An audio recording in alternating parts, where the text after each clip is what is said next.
High ভাইয়া, hello. কেমন আছেন? এই তো আলহামদুলিল্লাহ ভালো। আপনি? এই তো আলহামদুলিল্লাহ। আপনার নাম? সাকিব চৌধুরী। আচ্ছা, আপনার কাছে আমার একটা কোয়েশ্চেন আছে। হ্যাঁ অবশ্যই করেন। আচ্ছা, মোটা হওয়ার জন্য কি কি করতে হবে? ओ भाई मारो मुझे मारो मारो मुझे मारो मारो মোটা হওয়ার জন্য তো অনেক কিছু করতে হবে, কিন্তু আমি মোটা না, আপনি যে আমাকে জিজ্ঞেস করতেছেন। শূন্য জিজ্ঞেস করতেছি কারণ আপনি একটু শুকনা তো। এই তো ডিম দুধ মানে শক্তি হয়, আর কিছু খাবার খেতে হবে। তা আপনি খান না কেন?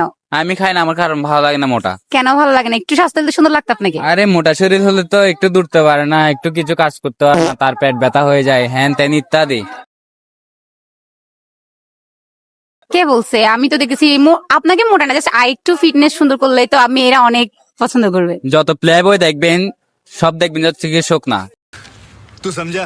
हाँ नहीं तू समझा नहीं। তার মানে আপনি স্বীকার করতেছেন আপনার প্লে বয়। হ্যাঁ অবশ্যই, কেন করবো না। তো এই পর্যন্ত কয়টা রিলেশন করছেন আপনি? রিলেশন করছি হিসাবের বাইরে, আমার মানে লিস্টের মধ্যে আর হচ্ছে না আর কি, অনেক।